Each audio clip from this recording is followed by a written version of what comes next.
Hello friend, welcome to our channel सस्सी education. तो आज का हमारा टॉपिक है बॉडी टेम्परेचर, जो कि नर्सिंग फाउंडेशन में है। तो आज हम देखेंगे बॉडी टेम्परेचर। तो इसका कुछ इंट्रोडक्शन देखते हैं। फर्स्ट वन है, temperature is a degree of heat maintain by body. हमारा बॉडी का जो डिग्री हीट होता है, ठीक है, उसको डिग्री में मेंटेन करता है, ठीक है, उसको बॉडी टेम्परेचर बोलते हैं। It is the balance between heat produce और हीट लॉस। हमारा बॉडी में कभी इंक्रीज होता है टेम्परेचर, कभी डिक्रीज होता है, कभी नॉर्मल रहता है, ठीक है। तो जो नॉर्मल टेम्परेचर को मेंटेन करके रखता है उसको बॉडी टेम्परेचर मेंटेन करके रखता है, ठीक है। उसके बाद है ओरल टेम्परेचर और रेक्टल टेम्परेचर और एक्जिला टेम्परेचर, ठीक है। तीन जगह से हमारा तीन साइट होता है टेम्परेचर चेक करने का। ओरल, जो कि हमारे मुंह में चेक किया जाता है। एक्जिला, जो हमारे कंधे के नीचे चेक किया जाता है। और एक रेक्टल टेम्परेचर, जो कि बच्चा और अनकॉन्शियस पेशेंट को चेक किया जाता है। तो सबका डिग्री अलग अलग होता है, इसको एक बार देख लेते हैं। ओरल टेम्परेचर का होता है 98.6 डिग्री फ़ारेनहाइट और 37 डिग्री सेल्सियस। अगर सेल्सियस में बात करें तो 37 होगा, 37, और अगर फ़ारेनहाइट में बात करें तो 98.6 होगा, डिग्री फ़ारेनहाइट और डिग्री सेल्सियस, ठीक है। ये दोनों ओरल का हो गया। उसके बाद हम बात करेंगे रेक्टल टेम्परेचर। ये थोड़ा हाई टेम्परेचर होता है बॉडी का, 99.6 डिग्री फ़ारेनहाइट होता है और 37.5 डिग्री सेल्सियस होता है इसका, ठीक है। उसके बाद एक्जिला की बात करेंगे तो एक्जिला में 97.6 डिग्री फ़ारेनहाइट होता है और 36.4, ये सबसे कम होता है। यहाँ पे बॉडी टेम्परेचर सबसे कम होता है और ओरल में मीडियम होता है, ठीक है।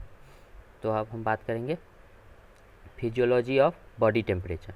Body temperature is two types, core body temperature और सरफेस बॉडी टेम्परेचर। इस नाम से ही ये इंडिकेट कर रहा है कि कोर मतलब थोड़ा इनसाइड जो होता है का, और सरफेस मतलब अपसाइड जो होगा, ठीक है। तो इसको हम देखते हैं। फर्स्ट वन है core temperature is the important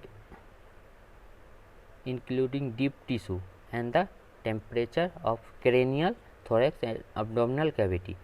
इसका क्या होता है, डीप टिश्यू जो अंदर का टिश्यू होता है, और टेम्परेचर क्रेनियल, क्रेनियल जो वो क्रेनियल जो होता है वो उसका, and thorax and thoracic and abdominal cavity, abdominal cavity जो कि सब इनसाइड का हो गया। इस सब में जो भी टेम्परेचर इंक्रीज होगा उसको कोर टेम्परेचर बोलेंगे।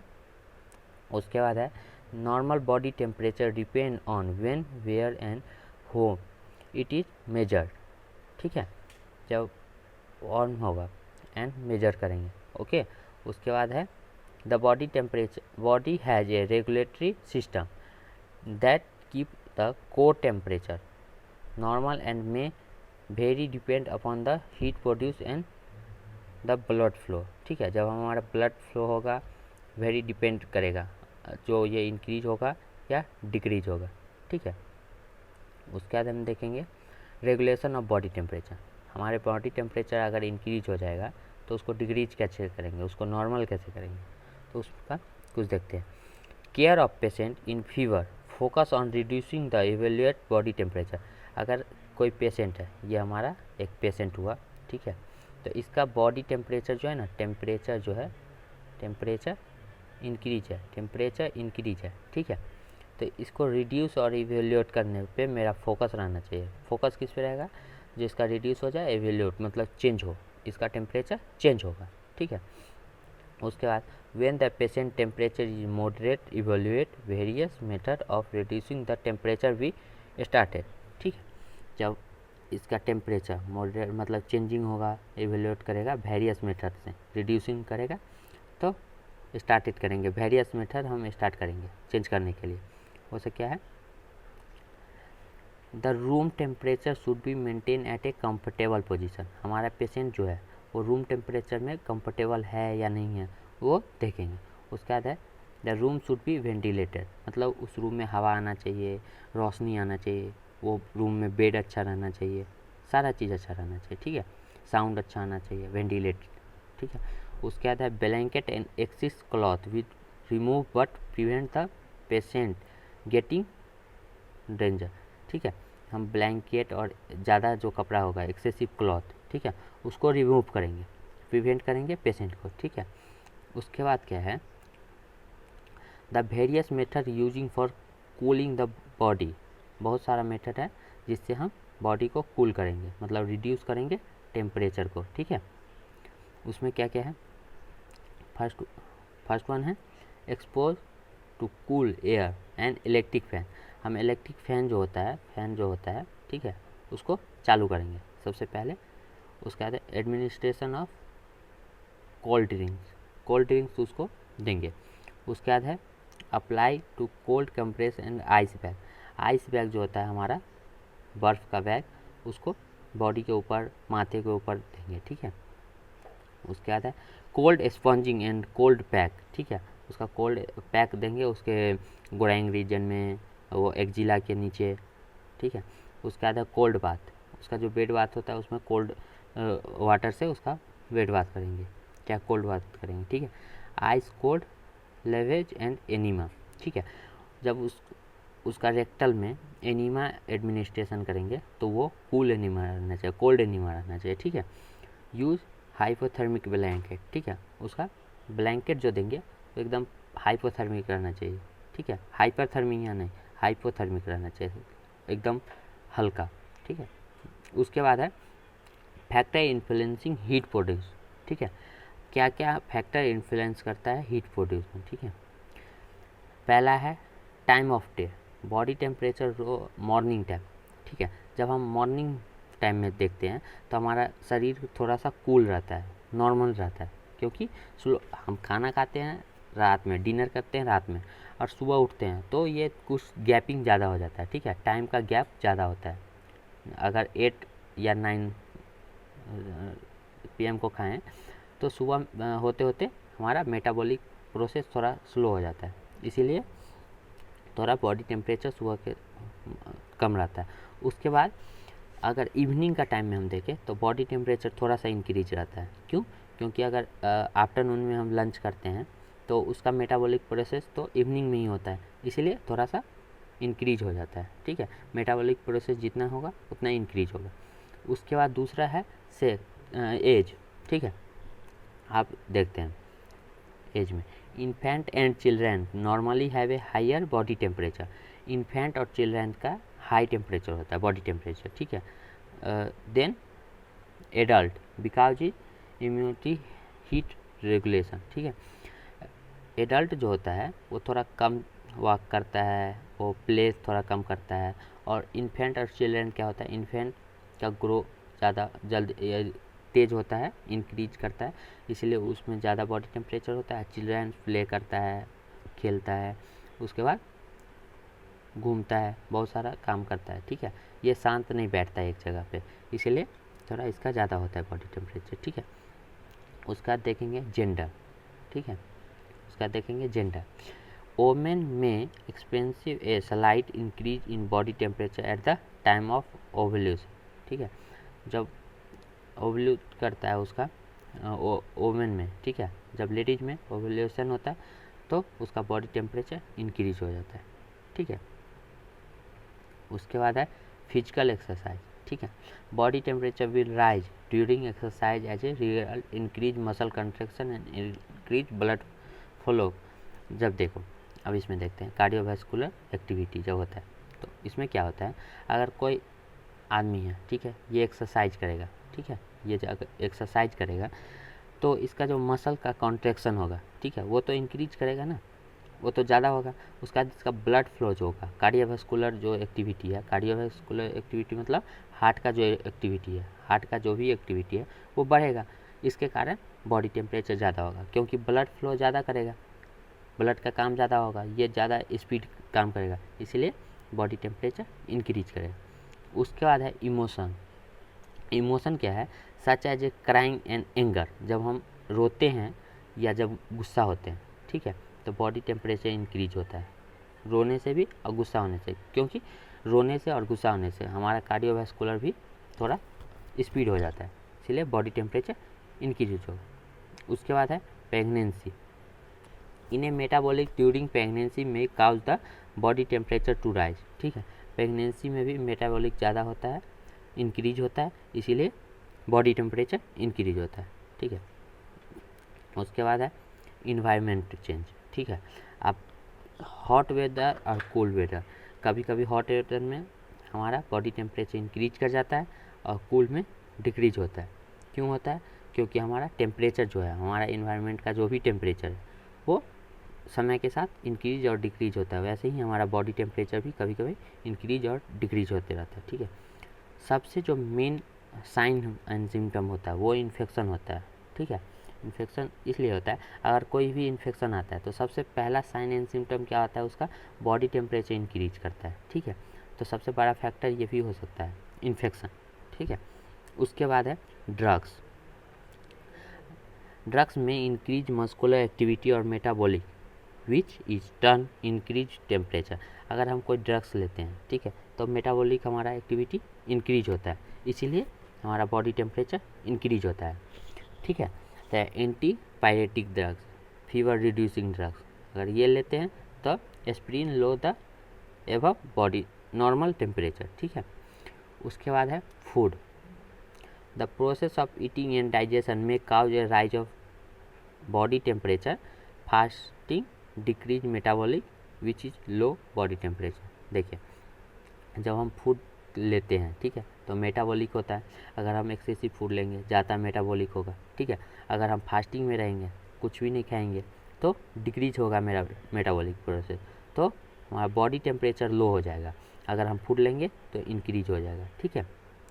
तो ये कुछ फैक्टर अफेक्टिंग था। अब देखते हैं factor influencing of heat loss, ठीक है। स्लीप, बॉडी टेम्परेचर लो, अगर हम सोते हैं तो हमारा मेटाबॉलिक प्रोसेस स्लो होता है, ठीक है, तो बॉडी टेम्परेचर लो होता है। उसके बाद फास्टिंग में अगर हम कुछ खाना नहीं खाएंगे तो हमारे शरीर में कुछ वो मेटाबॉलिक के लिए रहेगा ही नहीं, पचने के लिए कुछ रहेगा ही नहीं, डाइजेशन के लिए कुछ रहेगा नहीं, तो हमारा लो हो जाएगा, ठीक है। उसके बाद है illness and lower validity due to depression nervous system that the produce is lowest. जब हम डिप्रेशन में जाते हैं, हमारा माइंड उतना काम नहीं कर पाता है, ठीक है, तो इससे भी डिक्रीज होता है। हमारा नर्वस सिस्टम जो है वही नहीं काम करेगा तो डिक्रीज तो होगा ही। उसके बाद एक्सपोज टू कोल्ड, ठीक है, अगर हम बहुत ज़्यादा कोल्ड ड्रिंक पीते हैं, कोल्ड सामान खाते हैं, तो उससे भी होता है।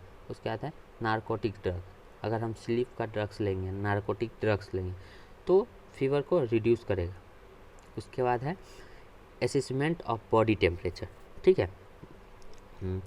तो इसमें कुछ देखते हैं। Body temperature is measured of heat expose in degree, ठीक है। बॉडी टेम्परेचर क्या है, इसका हीट का एक्सपोज करता है डिग्री में, ठीक है, मेजरमेंट करता है। उसके बाद क्या है, body temperature may be defined as the degree of heat maintain by body. हमारा बॉडी जो है, ठीक है, हमारा बॉडी जो है डिग्री को मेंटेन करता है, उसे हीट प्रोडक्शन का डिफाइन करता है, ठीक है। उसके बाद है temperature means the degree of warm और balance maintains between the heat produce, ठीक है। टेम्परेचर जो है वो बैलेंस और मेंटेन करता है हमारा हीट को प्रोड्यूस करने में, ठीक है। Heat produce thermogenesis and heat loss thermolysis, ठीक है, इन द बॉडी। दो है, हीट लॉस होता है तो थर्मोलाइसिस होता है, और हीट प्रोड्यूस होता है, मतलब हीट बढ़ता है तो थर्मोजेनेसिस। ये 1 मार्क्स का भी क्वेश्चन बन सकता है यहाँ पे, ठीक है। उसके बाद temperature is defined as measuring monitoring patient body temperature using clinical thermometer. वो जो थर्मामीटर होता है ग्लास थर्मामीटर, दूसरा नाम है क्लिनिकल थर्मामीटर, उससे जब हम किसी का मेजर करते हैं, मॉनिटर करते हैं बॉडी टेम्परेचर, उसको ही बॉडी टेम्परेचर बोलते हैं, ठीक है। उसके बाद है पर्पस, क्या क्या पर्पस होता है, क्यों हम बॉडी टेम्परेचर नापते हैं, क्यों मापते हैं, ठीक है।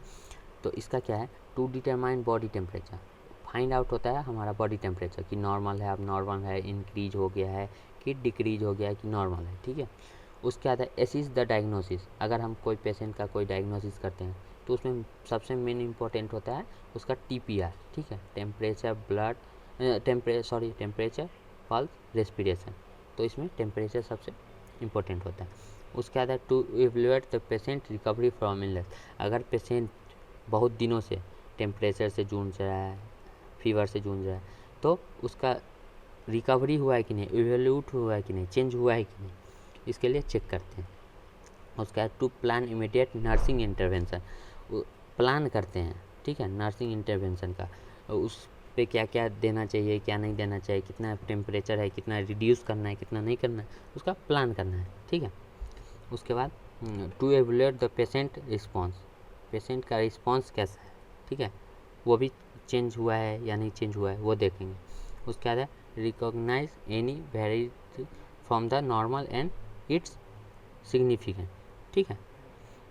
उसके बाद normal body temperature in adult, ठीक है, हम ऊपर भी बात किए थे कि ओरल में कितना होता है 37 डिग्री सेल्सियस और 98.6 डिग्री सेल्सियस, रेक्टल में होता है 37.6 और 99.6 फ़ारेनहाइट, और एक्जिला में होता है 36.4 डिग्री सेल्सियस और 97.6 फ़ारेनहाइट।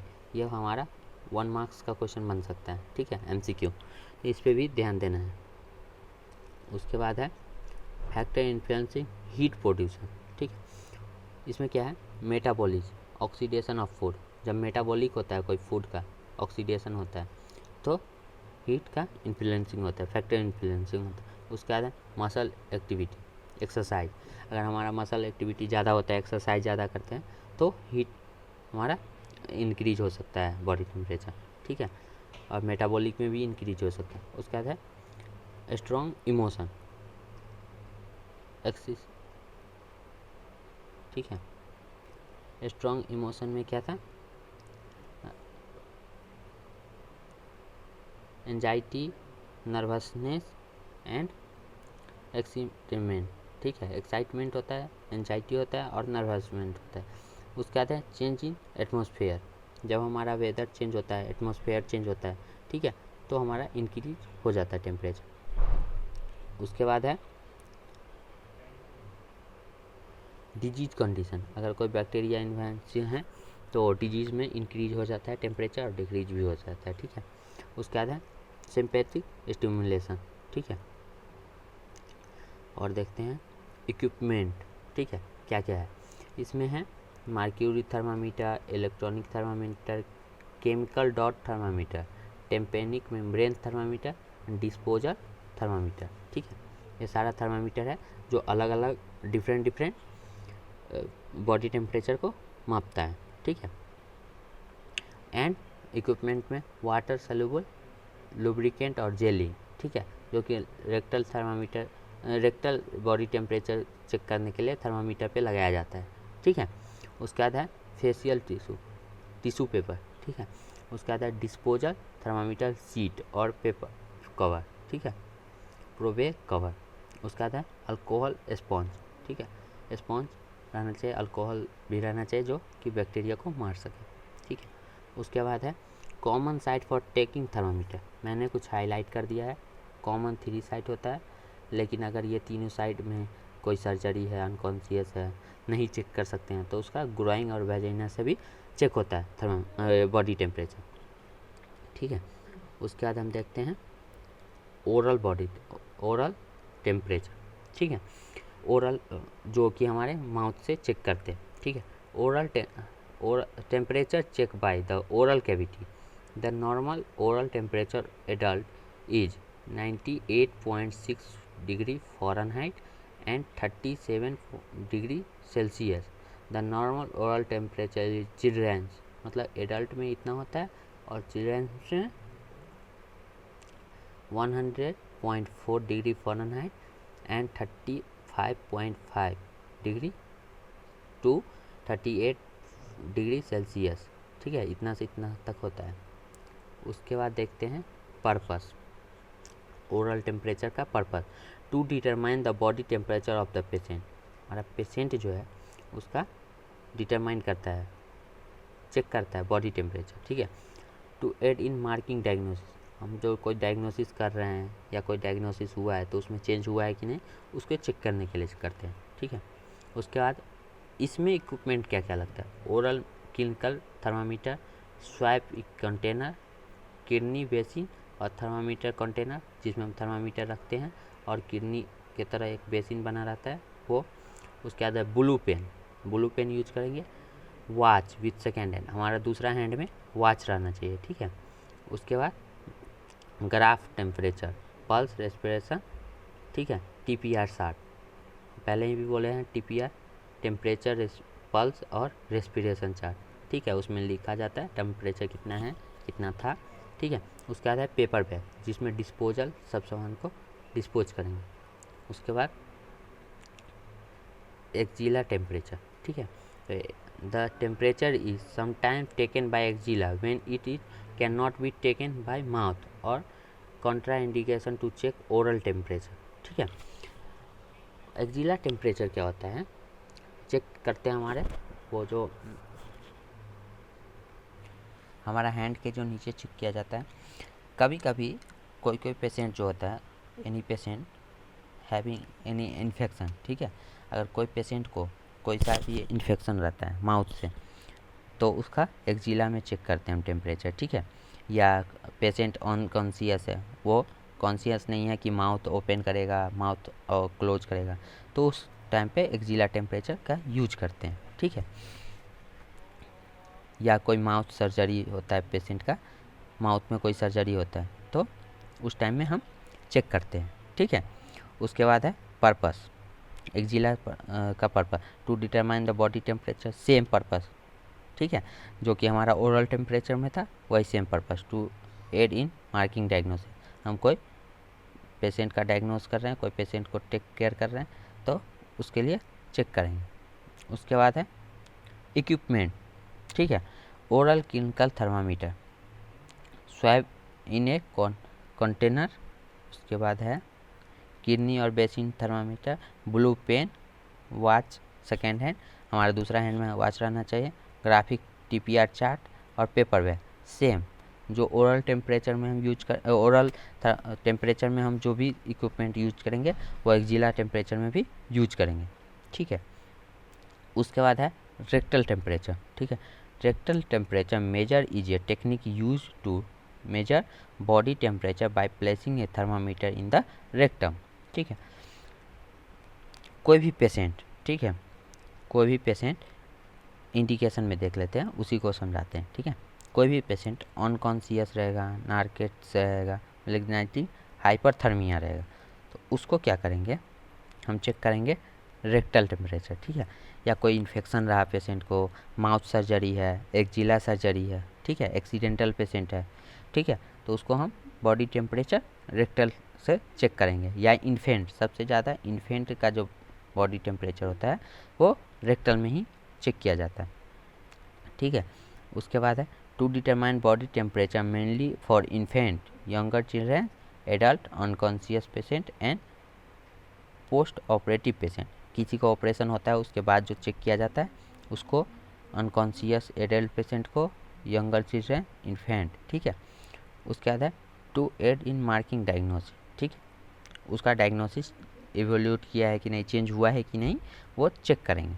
उसके बाद क्या है इक्विपमेंट, ओरल क्लिनिकल थर्मामीटर, यहाँ पे ओरल लिख दिए हैं बट उसमें एक थर्मामीटर का क्या है कि थोड़ा सा बड़ा होता है ओरल वाला, ठीक है, लेकिन जब रेक्टल चेक किया जाता है तो उसका थोड़ा सा छोटा होता है, ठीक है।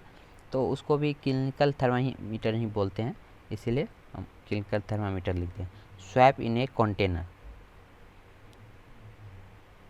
उसके बाद है kidney basin thermometer, tray thermometer container, उसके बाद है ब्लू पेन, TPR चार्ट, आपका पेपर बैग, ठीक है। और एक लुब्रिकेंट जेल, मैंने लिखना भूल गया, सॉरी, वो भी क्योंकि थर्मामीटर में लगा के तब प्लेस किया जाता है रेक्टल में कि पेन नहीं हो, पेन लेस हो, ठीक है। तो इस वीडियो में हम इतना ही बात करेंगे, ये वीडियो थोड़ा सा लंबा हो गया है, तो अगले वीडियो में हम बात करेंगे इस सब का प्रोसीजर एंड हैंड वॉशिंग, ठीक है, आफ्टर केयर भी उसमें ही देखेंगे। Thank you for watching this video.